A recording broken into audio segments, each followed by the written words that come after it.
안녕하세요. 반갑습니다. 자, 외국인들 김태현 매니저입니다.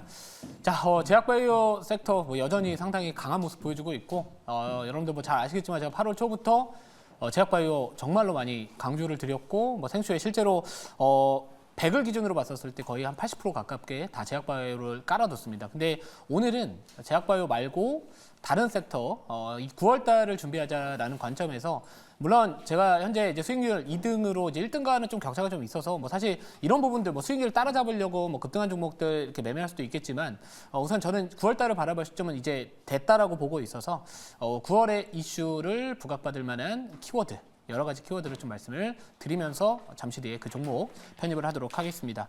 자, 오늘 이제 목표가 달성한 종목이 세 종목 나왔죠. ABL 바이오, 그리고 리가캠 바이오, D&D 파마텍 이렇게 세 종목이 나왔는데, 자, 포트 한번 우선 보여주시면은 바이넥스는 이미 2차 목표가 40% 수익을 챙겨놨기 때문에 CDMO 관련된 기업들 최근 좀 조정이 좀 나와주고는 있거든요. 근데 어차피 이제 9월 달에 이 생물보안법 관련된 이슈는 다시 한번 부각받을 수 있을 것 같아서 고점에서 좀 눌려있는 상황이지만 어느 정도 약간 그 기대치는 아직까지는 좀 살아있다 이렇게 보고 있어서 지난번 40% 정도에서 수익을 챙기신 분들 같은 경우에는 추후에 조금 더 눌렸을 때는 항상 관심을 가져야 되는 종목이다라고 보고 있고요.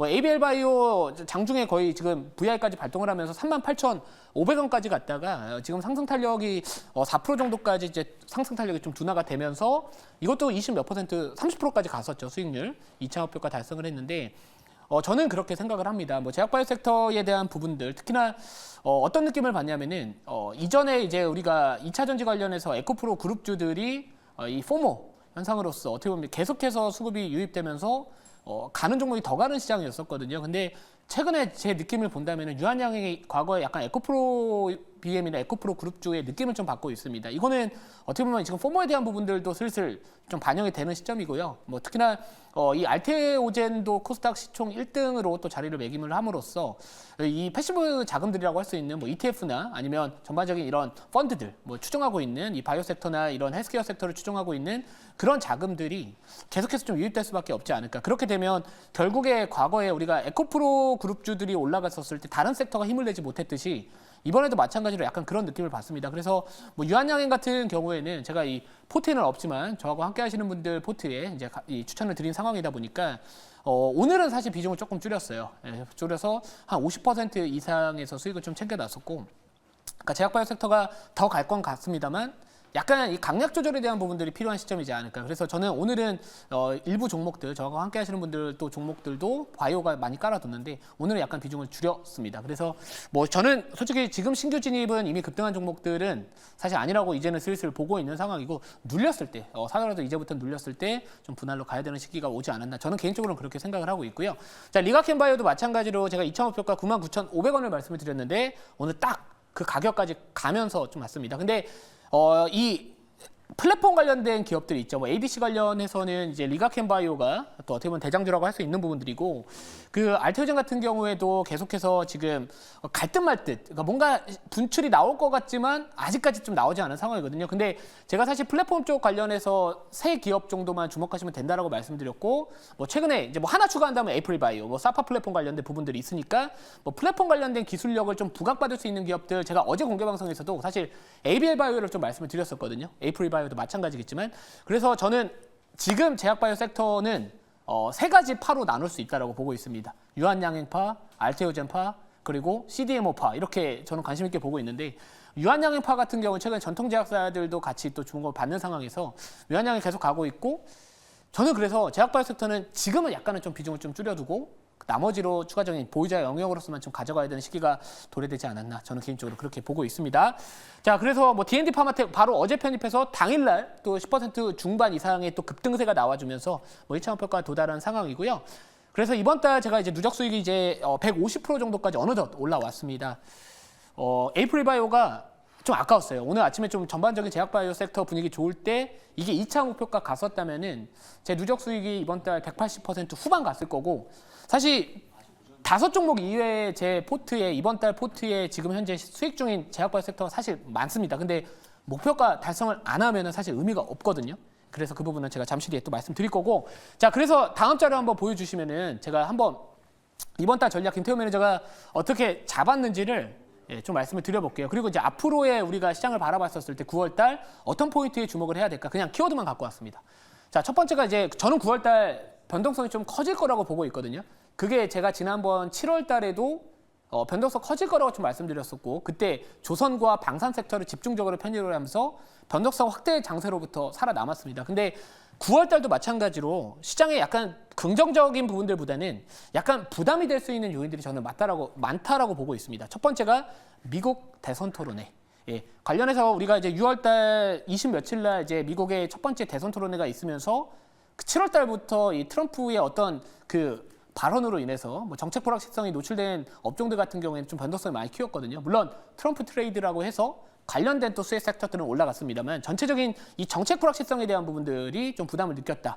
이런 부분들이 좀 있었고 FOMC가 있습니다. 물론 이제 금리 인하에 대한 기대감도 있겠지만 사실 이제 FOMC 이전에 또 발표되는 고용 보고서에서 어떻게 보면 이제 약간 이 고용 지표가 약간 좀 불안정하다는 모습을 보여주게 되면은 또 침체 오래가면 또 올라올 수 있는 부분들도 좀 있거든요. 하지만 인하에 대한 부분들을 하기 때문에 그래도 기대감이 조금 더 큰 건 사실이다 이렇게 보고 있고요. 연휴가 있습니다. 국내 증시 같은 경우에 보통 우리가 과거에 9월 달은 증시 자체, 이 월간 수익률 기준으로 좀 하락했던 경우들이 훨씬 많았기 때문에 연휴를 이제 추석이라는 연휴를 앞두고 이 불확실성에 노출되기 싫어하는 해피 물량들이 이제 매도세가 좀 나와주면은 매도세가 조금만 나와도 매수 심리 자체가 이제 관망 심리가 강한 9월 달이 될 수 있기 때문에 이런 부분들도 좀 하나의 좀 부담 포인트가 되지 않을까 이렇게 보고 있고요. 하지만 바이오 학회가 있기는 합니다. 그러니까 제가 제약 바이오 섹터를 8월 초부터 계속 강조드렸던 이유는 어차피 학회에 대한 일정들은 누구나 다 알고 있는 사실이기 때문에 이미 너무 다 급등하고 나서 그 학회 모멘텀으로 따라붙는 건 저는 부담스럽다고 보고 있었거든요. 그래서 최근에 8월 초부터 계속 외쳤습니다. 그래서 바이오 학회, 뭐 세계 폐암 학회나 세계 그 유럽 종양 학회 이런 학회들이 좀 있기 때문에 뭐 관련된 기업들은 그래도 만약 눌렸을 때 다시 한번 좀 슈팅은 좀 나올 수는 있을 것 같아서 그 관련된 자료들은 제가 지난 공개 방송 통해서 보시면 좋을 것 같습니다. 자, 그러면 오늘 바로 종목 하나 편입을 하도록 하겠습니다. 자, 현재가부터 말씀드릴게요. 잠시만요. 종목명이 좀. 자, 현재가는 55,700원. 종목명은 포스코 인터내셔널이라는 기업입니다. 자, 우선은 뭐 그냥 바로 자료 보면서 말씀을 좀 드릴게요. 워낙 테마가 명확한 종목이기 때문에 그냥 딱 두 가지만 말씀드릴게요. 첫 번째는 우선은 아까 말씀드렸던 증시가 부진했기 때문에 9월 달은 저는 우크라이나 재건 테마와 대환거래 테마 무조건 저는 관심을 가져야 된다고 보고 있고요.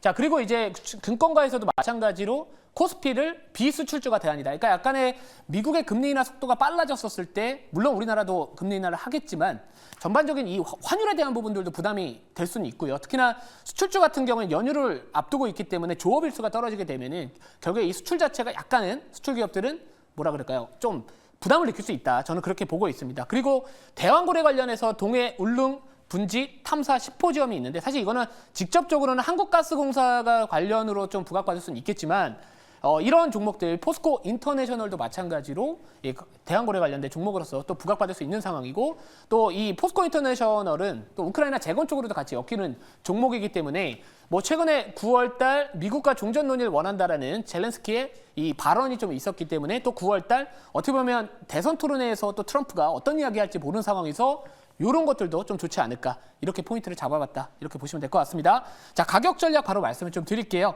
1차 목표가는 59,500원 말씀을 드리고 2차 목표가 64,500원 그리고 손절가는 5만 원, 네, 말씀을 드리도록 하겠습니다. 자, 오늘 이제 공개 방송은 제가 잠깐 나고 오후 4시에 진행을 할 예정이고요. 기존에 이제 많이 올라갔던 제약바이오 섹터 종목들에 대한 대응 전략 오늘 자세하게 말씀을 드릴 거고요. 그리고 이제 9월 달을 준비할 때가 됐습니다. 어느덧 8월 달 마무리가 됐기 때문에 제가 7월 달 조선과 방산 말씀드려서 그때 시장 수익률보다 상당히 선방을 했고요. 이번 달도 마찬가지입니다. 8월 초부터 줄곧 여러 가지 섹터 던진 것도 아니고 단 한 섹터, 제약바이오 섹터만 집중하시면 됩니다라고 말씀드렸기 때문에 자, 9월 달 제가 관심 있게 지켜보는 업종과 테마 말씀드릴 테니까 오늘 오후 4시에 많은 시청 부탁드리도록 하겠습니다.